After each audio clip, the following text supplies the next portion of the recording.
hermano. ¿Se imagina usted 120 personas en un aposento alto, es decir, en el primer piso o en el segundo piso de una casa? Ahí estaban 120 unánimes juntos, dice, estaban orando, estaban pidiéndole al Señor, estaban todos en un mismo sentir, estaban todos juntos ahí porque el Señor los juntó ahí. Y dice que de repente sonó un fuerte viento, dice, como un trueno, y le fueron repartidas como lenguas de fuego sobre sus cabezas. Dice que el Espíritu Santo los llenó a todos, aleluya. Y dice que todos también empezaron a hablar en otras lenguas, y la gente que estaba alrededor se maravillaba, hermano, porque el Espíritu Santo se había derramado sobre esos 120 personas que estaban allí, cumpliéndose la profecía de parte del profeta Joel, que dijo: en los postreros días derramaré de mi espíritu, dice el Señor, aleluya, sobre toda carne. Qué hermoso, un día de fiesta, un día para recordar. Hoy ya no somos 120, ¿se imagina cuántos han recibido eso en el mundo?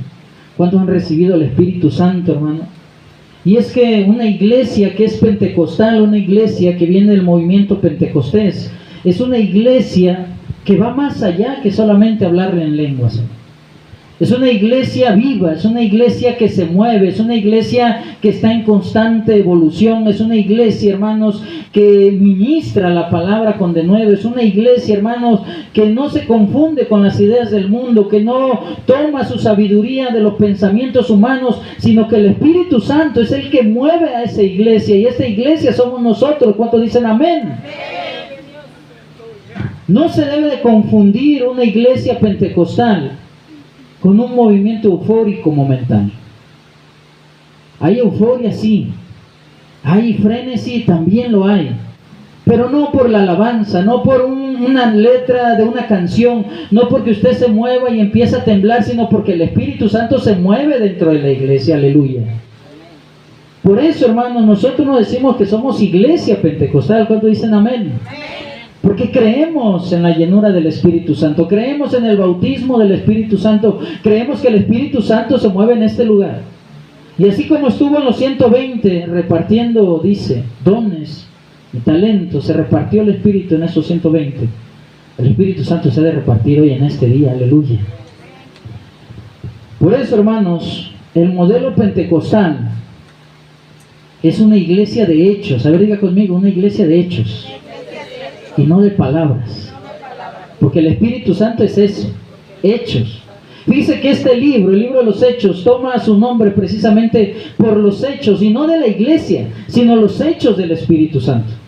Toda la obra al principio de la iglesia pentecostal, toda la obra del Espíritu Santo está plasmada en este libro.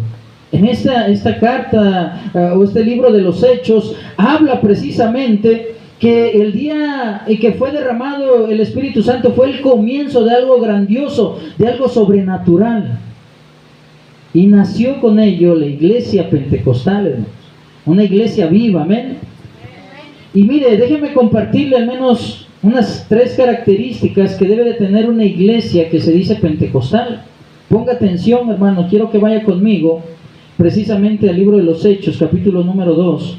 Ahora sí vamos a leer el versículo 36.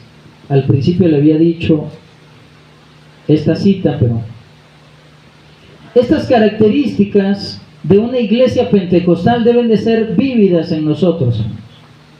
Primeramente, hermanos, dice la palabra del Señor, versículo 36, sepa, pues, ciertísimamente toda la casa de Israel, que a este Jesús, a quien vosotros crucificasteis, Dios le ha hecho Señor y Cristo. Aleluya. Mire, hermano, déjeme decirle algo. Una iglesia pentecostal tiene evidencia. ¿Usted sabe lo que es la evidencia? ¿Sí sabe lo que es la evidencia? Si este fuera un juicio penal, la evidencia nos puede acusar o la evidencia nos puede exonerar. La evidencia es aquello que queda plasmado, que no se puede quitar, que no se puede esconder, que evidencia precisamente, valga la redundancia, un hecho en específico, algo que sucedió. Le decía yo, le ponía de ejemplo, si fuera un juicio, ¿verdad?, en lo penal, pues la evidencia te condena porque hiciste algo malo. ya sea un video, ya sea un testimonio, ya sea algo que evidencia precisamente que tú eres culpable. A la vez, la misma evidencia puede exonerarte precisamente de la culpabilidad. Puede decir, ¿saben qué? No, es que él no estuvo ahí porque mira, está la evidencia que estaba en otro lado. La evidencia siempre ha sido importante, ¿no? Y la iglesia pentecostal siempre ha tenido evidencia. Y la evidencia primera es una evidencia ministerial en cuanto a quién predicamos. Nosotros no hablamos de filosofía hueca, ¿no? No tomamos nuestra ideología del marxismo o del comunismo o de alguna otra corriente del mundo. No agarramos ideas del mundo para nosotros predicarle a la gente. Nosotros tenemos el valor del ministerio en la predicación. Y la predicación en un Cristo resucitado, aleluya. Porque es de quien nosotros predicamos a Cristo. Es precisamente Cristo a quien nosotros presentamos. Y precisamente la evidencia de la iglesia era que estaban predicando a Cristo. Y por eso le decía el apóstol, ciertamente toda la casa de Israel deben de saber que Jesús, a quien ustedes crucificaron, es el que nosotros predicamos hoy, aleluya. Es el que Dios lo hizo Señor y Cristo, es el que está sentado a la diestra del Padre. Es el que sí murió asesinado, pero al tercer día resucitó. Es el que perdona los pecados. Es a Cristo el que predicamos, hermano. La iglesia pentecostal, su evidencia ministerial es precisamente un movimiento cristocéntrico. El centro de la predicación es Cristo.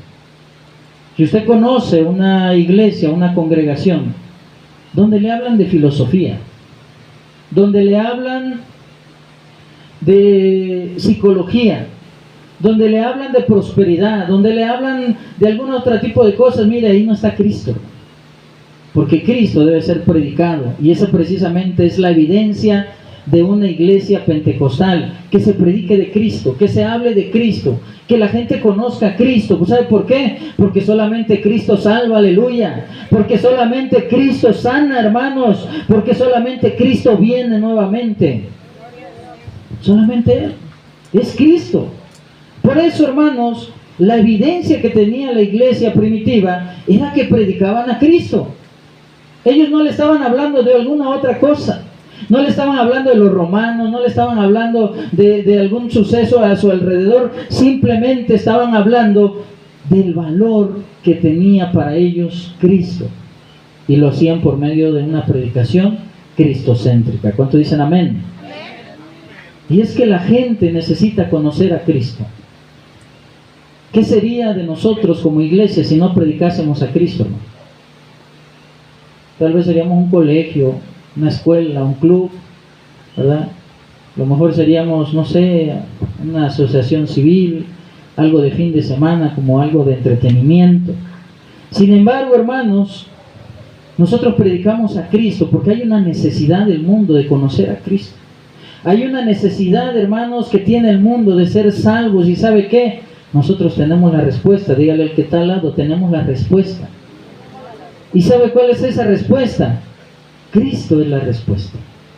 Es la respuesta bíblica, es la respuesta que necesitan las personas como una necesidad, hermanos. El mundo necesita conocer a Cristo para ser salvos. ¿Qué sería de este mundo si todos conocieran a Cristo? ¿Qué sería? Pues somos la iglesia que predica a Cristo. Prediquemos a Cristo. Hablemosle a la gente de Cristo. Para eso necesitamos conocer a Cristo. Para eso necesitamos nosotros estar llenos del Espíritu Santo para que se nos revelen las cosas. Decía el apóstol Pablo, yo no fui uno de los apóstoles que anduvieron con Cristo, pero Cristo mismo vino a revelarme las cosas y me las dijo a mí. Y ahora yo predico a un Cristo crucificado. Porque la obra de Cristo, hermanos, en la cruz, es precisamente algo necesario que tuvo que pasar para que hubiese salvación en este mundo. Y es lo que predicamos, a Cristo. Y lo hacemos con un celo, hermano. A mí me molesta, le soy sincero, me molesta el hecho de que a veces se prediquen de otras cosas. Recuerdo en una ocasión que hubo una campaña en Acapulco ahí en el Parque Papagayo, no sé si usted lo conozca, hay un auditorio al aire libre. Ahí hubo una campaña y estaba un predicador, no voy a decir su nombre, no va a ser que usted lo conozca. Y empezó a hablar de su historia. Eso es bueno, hermanos, dar testimonio, pero empezó a decir cosas que no tenían nada que ver, o sea, como yo logré esto, yo logré el otro, yo hice esto, yo hice el otro, y llegó un momento que alguien gritó entre la tribuna: ¡predícame de Cristo! Toda la gente se quedó así como usted, en silencio. Tal vez fue el único que se atrevió a decir lo que todos pensábamos. Porque no queríamos escuchar otras cosas, queríamos escuchar de Cristo. La gente quiere escuchar de Cristo. La gente no quiere saber qué pasó contigo, cómo fue, si has logrado algo, si tienes algo, si hay privilegios en tu vida. Eso no quiere saber la gente. La gente quiere conocer a un Cristo que le salve. Tan fue poderosa la irrupción de Cristo en la tierra que partió la historia, hermano. La historia se cuenta antes de Cristo y después de Cristo. Y la gente quiere saber de Cristo. Es cierto, hay verdades y hay voces que no quieren saber de Cristo. De hecho, ahora ya le quitaron lo de antes de Cristo, después de Cristo. Ahora dicen antes de nuestra era, después de nuestra era. No hemos notado eso.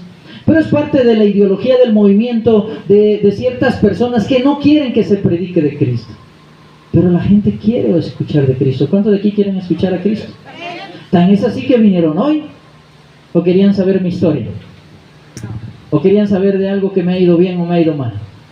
Yo sé que ustedes quieren escuchar de Cristo, hermanos, y por eso hay un celo espiritual, hermanos, para aquellos que hablan de Cristo. Mire lo que dice el versículo 40, dice: y con otras muchas palabras testificaba y les exhortaba, diciendo ser salvos de esta perversa generación. El celo ministerial, hermano, como evidencia, es aquel celo que busca arrebatarle al mundo las almas para que conozcan a Cristo. Que no está conforme con lo que se habla alrededor. Fíjese que soy tan popular en las redes sociales que a veces me siguen 3 o 4 personas por los temas que tocamos allí. Pero ponga usted algo gracioso, ponga usted una caída, ponga usted un chiste, los seguidores se cuentan por miles. Pero esos 3 o 4 o 100 o 200 han sido 600 que se conectan cuando estamos transmitiendo en vivo. Tienen hambre de Cristo y quieren escuchar de Cristo. Faltaríamos nosotros a ese celo si empezamos a hablar otras cosas. Porque esos 2 o 3 hermanos valen la pena para que sigamos predicando a Cristo. Por esos 2 o 3 Cristo murió en la cruz, hermano. Aunque la salvación es para todos, esos 2 o 3 que tienen hambre son los que van a encontrar en Cristo la salvación. Y eso en apego a la doctrina de nuestro Señor Jesucristo, hermanos. Porque hay que discipularle. La gente no solamente quiere escuchar a Cristo, también quieren saber todos los pormenores. Y una iglesia que es pentecostal, que es movida por el Espíritu Santo, tiene un desarrollo del discipulado. Vea lo que dice el versículo 41, dice: así que los que recibieron su palabra fueron bautizados, y se añadieron aquel día, ¿cuántas? Como 3,000, imagínense. Ya quisiera el pastor Guillermo que en una de sus predicaciones se convirtieran en 3,000. Gloria a Dios. ¿Cuántas predicaciones llevamos? Si contamos nada más la de los domingos, hermanos, son 52 domingos que tiene un año. O sea que llevan 52 predicaciones de domingo en un año. Súmele los años. Si fueran de a 3,000, pero falta. ¿Sabe qué falta? Falta que haya evidencia del mover del Espíritu Santo. Que haya evidencia. La iglesia necesita más evidencia de parte del Espíritu Santo. Y la única manera de conseguirlo es precisamente que estemos llenos del Espíritu Santo. Porque Pedro, hermanos, el que hace esta conferencia o esta predicación, dice que estaba lleno del Espíritu Santo. Y una vez que estaba lleno del Espíritu Santo, empezó a predicarles, y entonces sí se convirtieron como 3,000. La evidencia ministerial debe estar en una iglesia pentecostal, por medio del Espíritu Santo. Esto siempre en apego a la doctrina del Señor. Fíjense lo que dice el 42, dice: y perseveraban en la doctrina de los apóstoles y en la comunión unos con otros, en el partimiento del pan y en las oraciones. Qué hermoso, ¿verdad? Que fuésemos así. Qué hermoso que fuésemos esa iglesia como la iglesia primitiva del libro de los Hechos. Una iglesia pentecostal, una iglesia que estaba llena del Espíritu Santo, llena de evidencias. Y no solamente había evidencias del mover del Espíritu Santo, había evidencias internas, algo que a lo mejor la Biblia no menciona del todo, o sea, no profundiza en todo lo que sucedía dentro de la iglesia, pero sucedían muchas cosas, hermanos. De hecho, nosotros mismos hemos experimentado mucho de esas evidencias. Mire lo que dice el versículo 42, vamos a leerlo nuevamente, dice: y perseveraban en la doctrina de los apóstoles. Pero luego dice algo importante, dice: en la comunión unos con otros, en el partimiento del pan y en las oraciones. Y es que hay evidencias internas del mover del Espíritu Santo cuando hay una iglesia tomada en serio, hermano, dentro del ámbito, o sea, la comunión unos con otros. Porque una iglesia que es tomada en serio, no crea que es tomada en serio tanto por la gente de fuera, sino por la gente de adentro. Porque para que haya comunión unos con otros, ¿sabe qué debe de haber en los corazones de las personas? Ese deseo de tener comunión unos con otros. Si usted fuese apartado como ermitaño, aunque estuviese dentro de la iglesia, usted siempre va a estar apartado. Como diciendo: no, pues es que, pues yo aparte, ¿verdad? Y vamos a comer todos. No, pues es que sí vamos a comer, pero yo aparte. Vamos a orar todos unos por otros, sí, pero yo aparte. Eso siento que no sería el mover del Espíritu Santo. Porque la evidencia es que estaban todos unánimes, juntos. Habría conmigo, juntos. Hay que juntarnos más. Hay que tener más comunión unos con otros. ¿Para qué? Para que haya ese mover del Espíritu Santo unos con otros. El Espíritu Santo siempre se ha ilustrado como una llama de fuego. Y si usted pone una lumbre y le junta pedazos de leña o palos de leña, entre más palos usted junte, más grande es la llamarada, más fuerte la intensidad del fuego. Si usted le va quitando palos a la lumbre que ya está encendida, pues la lumbre va menguando. ¿No se ha dado cuenta de eso? Se va apagando, se va haciendo más pequeña. Puede quedar nada más un palito encendido, pero ahí a duras penas le tiene que estar soplando, porque si no, se apaga. Lo mismo sucede en la comunión unos con otros. La iglesia que es movida por el Espíritu Santo tiene comunión unos con otros, hermano, siempre. Por eso esta iglesia tenían comunión unos con otros y tenían excelentes relaciones. Diga conmigo: excelentes relaciones. ¿Qué es una excelente relación? ¿Cómo son las relaciones cuando son excelentes? Se hablan con amabilidad, son condescendientes unos con otros, ¿verdad? Se preocupan unos por otros. A mí me admira, por ejemplo, voy a poner en evidencia a la hermana Gloria, porque es la que está ahí a un lado de nosotros. Me admira, hermano, que está al pendiente de mi esposa, como le ha estado ella checando con su aparatito ahí la salud de mi esposa. Luego está hablando y le habla por teléfono: hermanita, ya voy, o viene usted. Y yo sé que le cuesta mucho trabajo, ella misma está batallando con lo suyo, está batallando ahí en su casa, tiene sus actividades, pero está al pendiente. Y si no la ve, le está hablando por teléfono. Incluso, hermano, ahí usted no lo sabe, pero hay veces que la hermana está allá en su casa con sus hijos en Estados Unidos y le está hablando por teléfono. ¿Cómo sigue? ¿Cómo está? Ahora la pongo como ejemplo porque excelentes relaciones habla de que nos preocupemos unos por otros. Yo sé que muchas veces, y sobre todo cuando tenemos alguna necesidad o estamos enfermos, la prioridad somos nosotros. Pero ¿cuántas veces le ha hablado al hermano para saber cómo está? No solamente aquí en la iglesia, hablando de afuera. Que diga, ya sabes que los lunes voy a agarrar para hablarle a todos los hermanos. Oye, hermanito, Dios te bendiga. Te invito a desayunar, vente, vamos a comer. ¿Ah? O cómo sigues, mira, yo escuché en las oraciones, en las peticiones que estabas pasando algo. ¿Qué te parece si oramos juntos? Excelentes relaciones. Y es lo que sucedía. Hay evidencias, hermanos, que son dentro de la iglesia, que en cierta manera son orgánicas, que no podemos ocultarlas. Igual cuando es todo lo contrario, cuando no hay ese apego, cuando no hay esa hermandad, se nota también. Porque cuando vemos de repente a uno que ya tiene rato que no viene, hasta le decimos, hermano, milagro que te dejas ver. ¿Y cuándo le hablaste, pues? ¿Qué tal si estaba enfermo? ¿Qué tal si le pasó un accidente? ¿Qué? Es la evidencia, hermanos.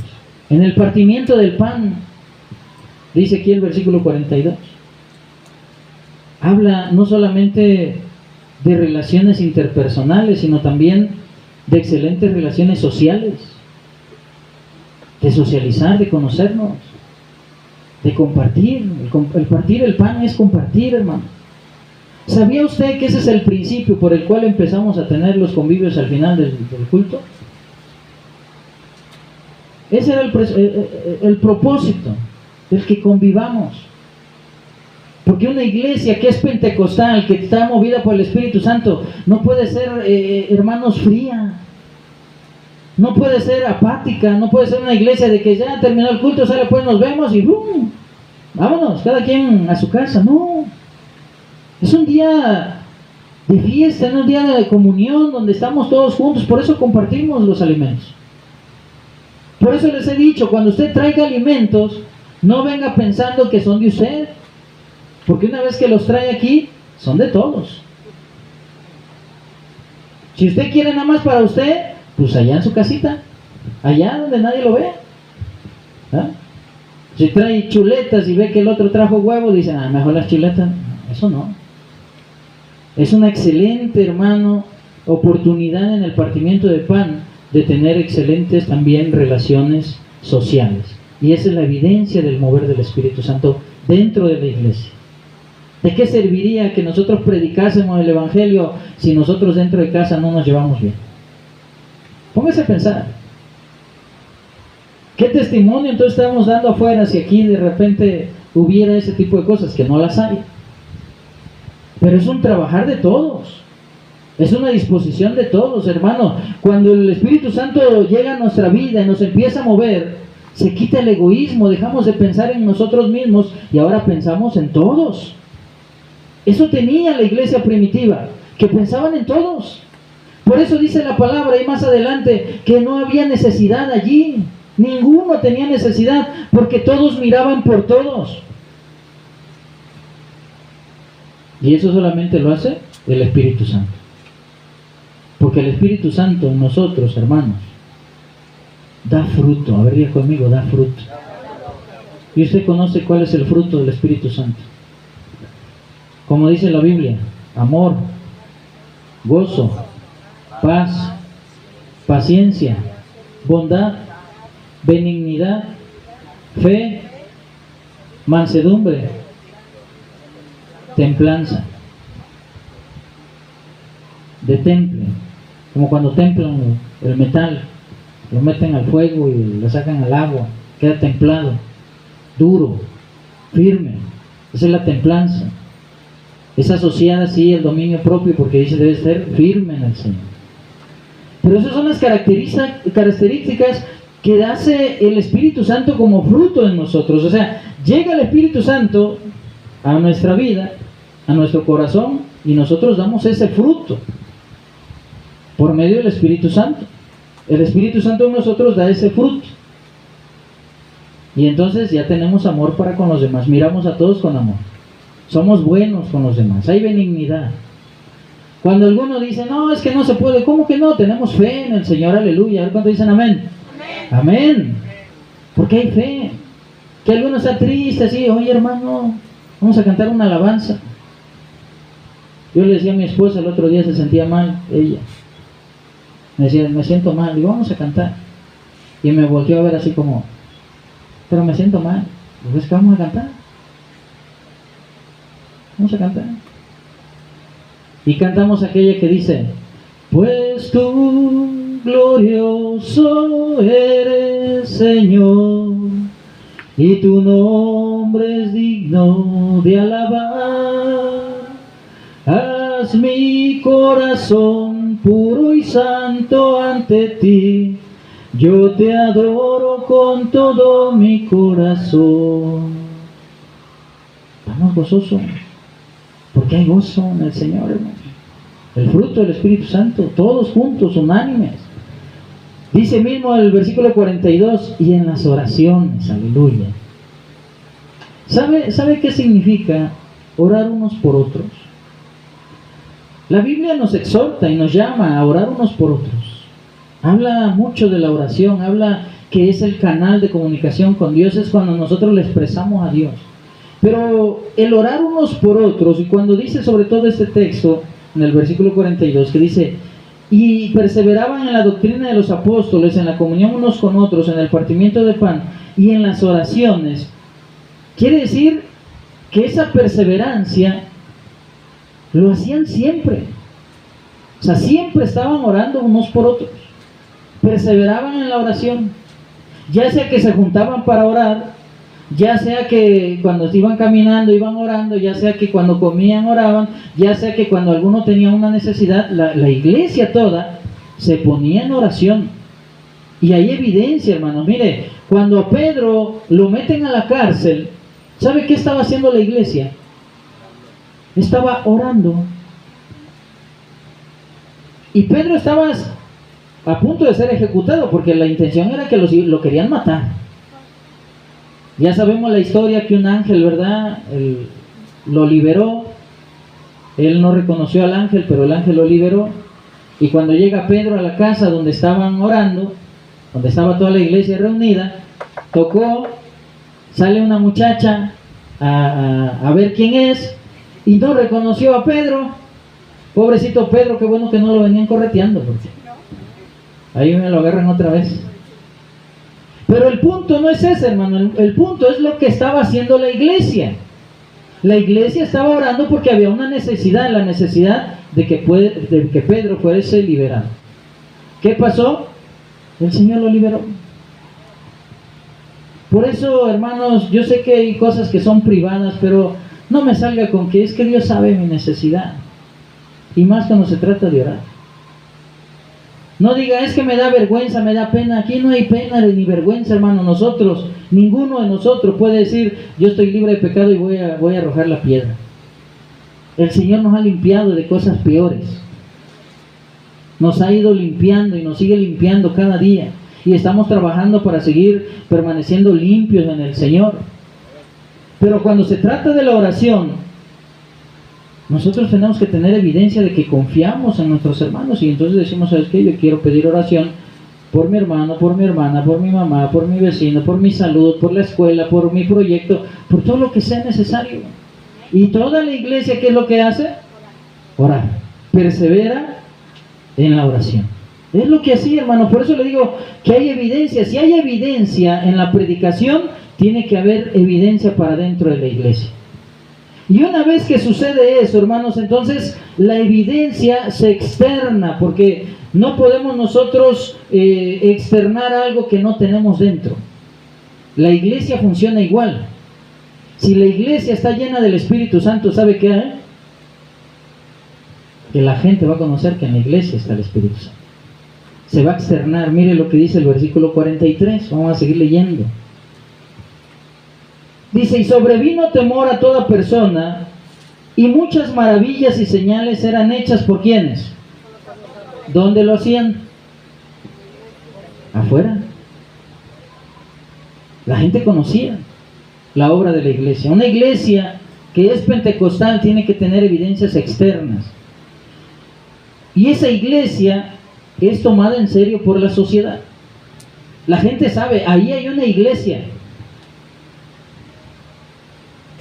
Si fuese todo lo contrario, la gente dijera, ahí hay un circo, ahí hay un club, ¿verdad? Como esos clubes donde venden comida para que usted se vaya a echar su licuado y demás.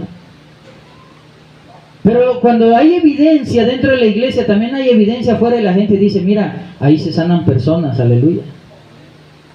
Ahí hablan de Cristo. Ahí enseñan el Evangelio. Hay una evidencia. Por eso dicen aquí el versículo 43, que había temor a toda persona porque había muchas maravillas y señales que eran hechas por los apóstoles. Una iglesia, hermanos, que era tomada en serio, porque la sociedad misma era ministrada por la iglesia. Cuando iniciamos aquí la congregación, yo tomé mi propia enseñanza que yo daba en el Instituto Bíblico, que doy en el Instituto Bíblico. Porque ahí a mis alumnos del instituto, yo luego les decía, ¿cuál es el propósito de tu iglesia? Porque debe de haber un propósito específico que Dios le da a la iglesia. ¿Cuál es el propósito? Era la pregunta que yo le hago a los alumnos en el Instituto Bíblico. Y les añado otra pregunta más. Les digo, bueno, ok, ¿cuál es el propósito de la iglesia? Y la segunda es, ¿tú te sientes parte de ese propósito? Entonces, cuando iniciamos esta iglesia, yo tomé esas preguntas para mí, para mi familia, para la familia pastoral. ¿Cuál era el propósito de iniciar la iglesia? La otra, ¿nos sentimos parte de ese propósito? Porque toda iglesia debe tener un propósito, hermano. Dios no nada más abre los lugares por abrirlos, así como para llenar espacios, como, no sé si fuera el Tetris, ¿no? Que vas llenando los huequitos, ¿no? El Señor tiene un propósito para este lugar. Y la iglesia tiene que cumplir ese propósito. Para eso la iglesia tiene que tener el Espíritu Santo, ser llena del Espíritu Santo, una iglesia que evidencia que el Espíritu Santo está allí. Para que ahora sí ese propósito de parte de Dios se cumpla en la sociedad. Mire lo que dice ahí el versículo 43. Dice, y muchas maravillas y señales eran hechas por los apóstoles. ¿Por qué?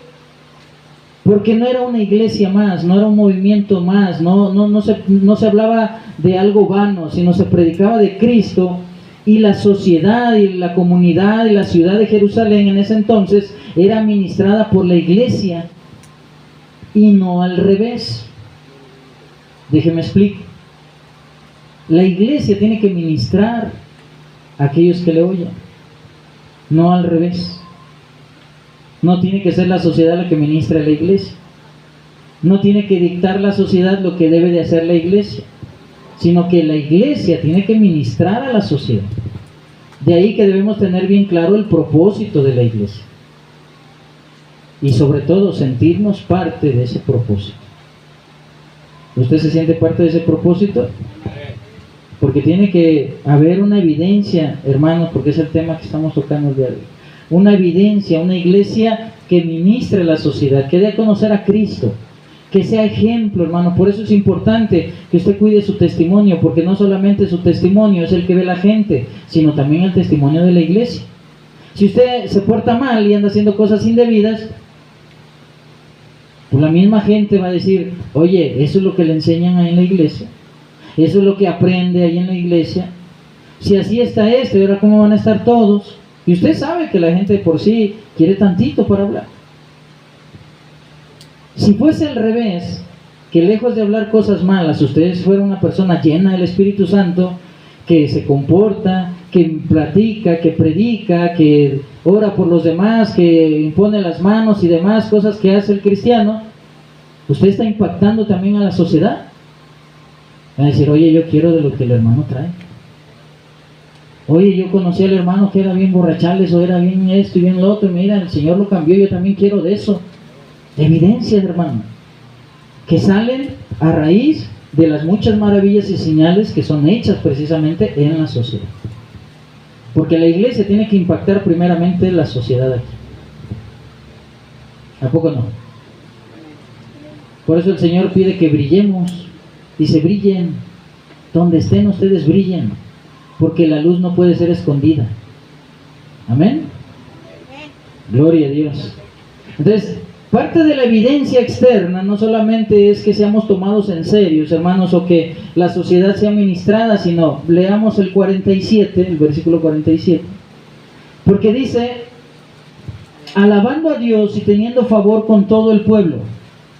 Y el Señor añadía cada día a la iglesia los que habían de ser salvos. Mire, este versículo 47 primeramente habla de una iglesia aprobada por la sociedad. Y es lo que le digo, es una evidencia de que somos una iglesia pentecostal.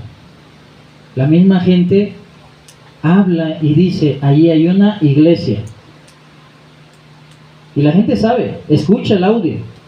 Muchos de nuestros vecinos nos han dicho: oye, qué bonito cantan, oye, qué bonito se escucha, oye, sí. Porque la gente sabe que aquí se predica Cristo, aleluya. Y esa iglesia aprobada es aquella que tiene el favor de todo el pueblo. Pareciera mentira, mi hermano, pero déjeme contarle una anécdota. Hace un par de días, bueno, en esta semana, ahí en la esquina donde tenemos el puesto, venía una camioneta subiendo con su llanta ponchada. Y en cuanto llegó a la calle, que está un poquito más pareja, ahí mero enfrente del local, ahí se detuvo y venía un muchacho allí y me dice: oye, quiero cambiar mi llanta porque se me ponchó y ya no llego yo a una talachera, ¿no me prestas un tabique, una piedra o algo para detener la camioneta que no se vaya? Le digo: sí, ahí tengo, ahorita te paso uno. Total, que ya cambió su llanta. Ahí en pleno sol estaba sudando el pobre muchacho. Ya que terminó, dice: oye, quiero salir yo al libramiento. Dice: ¿cómo le hago? ¿Cuál es más rápido para salir? Dice: me voy por aquí derecho. Y él estaba sobre la calle La Nicolás Bravo. Y le digo: no, aquí está más complicado para que salgas al libramiento. Dice, le digo: toma esta misma calle. Digo, te vas hasta topar pared. Ahí das vuelta a la izquierda, igual otra vez hasta topar pared. Digo, y ya a la derecha y sales al libramiento. Dice: todo derecho, dice, ¿dónde está la iglesia? Dice: una que tiene el portón así de bambú. Digo: sí, allí. Y me quedé pensando, digo, ¿quién me dijo que era iglesia? La gente sabe, hermano, que hay una iglesia. Tal vez no tenemos el letrero ahí afuera, tal vez la gente pudiera pasar de largo, pero la gente sabe que aquí se alaba a Dios. Cuando dicen amén, amén, que se predica de Cristo. Amén. Que no quieran venir es otra cosa, pero saben. Entonces hay evidencia de que existe, hermano. Y no se expresó de una manera despectiva, porque también hay gente que se puede expresar de esa forma. No, lo dijo así como si fuera algo familiar para ellos. Por eso dice el versículo 47, hermanos, que la iglesia primitiva tenía el favor de todo el pueblo, porque sabían la importancia de ese movimiento dentro de ahí de Jerusalén. Igual la gente de aquí alrededor, nuestros vecinos, saben la importancia de que haya una iglesia aquí. Peor sería que hubiese una cantina, y ya la teníamos aquí enfrente. Y ahí se juntaban, hasta los policías venían, y ahí estaban. Pues estuvimos orando al Señor: Señor, quita eso, no podemos estar el agua con el aceite, ¿cómo puede estar la luz con las tinieblas? Y un día, pues dejaron allí, ahí siguen las personas, pero ya quitaron entre comillas, el negocio. Y lo mejor de todos, hermanos, y quiero terminar con esto, ahí mismo en el versículo 47, habla de una evidencia que debe tener una iglesia pentecostal. ¿Y sabe qué es? Que haya gente,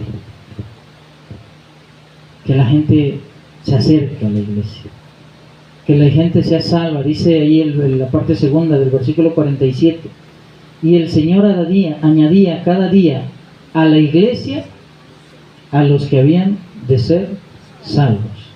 Mire, hermanos, muchas veces pensamos que el crecimiento de la iglesia lo trabajamos nosotros.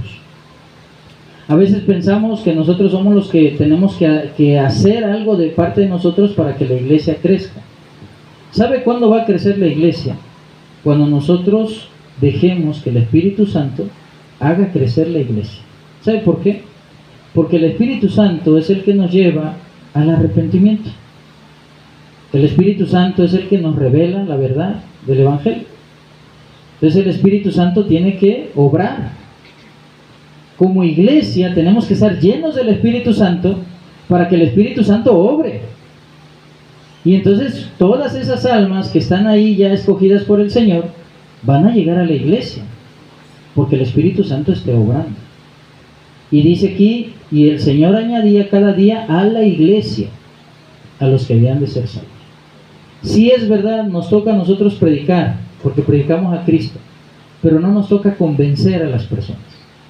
No se enfrasque en pleitos, en discusiones por tratar de convencer a nadie, no. Predíqueles con su vida, predíqueles con el ejemplo. Si usted a una persona le dice, oye, Dios te puede cambiar, que usted sea la evidencia de que Dios ya lo cambió a usted. Si usted a alguien se atreve a decirle, oye, ¿sabes qué? Dios te puede transformar, hermano, usted debe ser la evidencia de que ha sido transformado por el Señor. Si usted le quiere decir a alguien, oye, Dios te ama, usted mismo se tiene que sentir amado por el Señor. No debe de andar de depresivo y ahí diciendo, es que me quiero suicidar o algo. Pues entonces usted no siente que Dios le ama. Debe de predicar con el ejemplo. Si usted habla, Dios te puede perdonar, hermano, usted tiene que conocer el perdón en primera persona. Tanto recibir el perdón como otorgar el perdón. Y esa es la evidencia de una iglesia donde está el Espíritu Santo. La iglesia primitiva, la iglesia que habla el libro de los Hechos, era una iglesia que tenía evidencias en todos los ámbitos. Evidencia en la predicación, evidencia entre ellos, adentro, dice que no había ningún necesitado porque todos se veían por todos. Y tercero, una evidencia que trascendía las paredes y toda la gente conocía que había un movimiento allí en Jerusalén. Tan es así que los del Sanedrín y los sacerdotes quisieron callar esa predicación y mandaron traer a todos los discípulos y los azotaron, los golpearon, los metieron a la cárcel a todos y le dijeron, ustedes tienen que dejar de predicar a Cristo para que ya se acabe todo este mover, todo este relajo que traen. Y dice la palabra del Señor que los discípulos contestaron, primeramente hay que obedecer a Dios que a los hombres. En pocas palabras le dijeron, primeramente vamos a seguir predicando, primeramente vamos a seguir imponiendo manos, primeramente vamos a seguir manifestando el Espíritu Santo y ya después lo que ustedes quieran. Eso es lo que tenemos que hacer como iglesia, el recordar que somos pentecostales porque tenemos al Espíritu Santo con nosotros y que el mover del Espíritu Santo nos mantiene como iglesia viva, una iglesia que predica de Cristo pero que también impacta a la sociedad por el mover del Espíritu Santo, lleno de personas que se aman unas a otras, que se perdonan unas a otras y que oran unas por otras. Así que le voy a invitar que se ponga de pie. Y si en algún momento usted se sintió ermitaño, como diciendo, no, es que yo soy de esos cristianos apartados, recapacite el día de hoy, reflexione y mejor métase de lleno, diga mejor conmigo, soy un leño en el fuego. Y dice la palabra del Señor que el fuego en el altar no se apagará. La iglesia tiene que estar encendida, pero quienes hacemos el fuego somos todos nosotros. Así que yo los invito, hermano, en este marco del Espíritu Santo, a buscar precisamente ser llenos del Espíritu Santo. Buscar dar esa evidencia de que somos una iglesia pentecostal en el nombre de Jesús. Amén.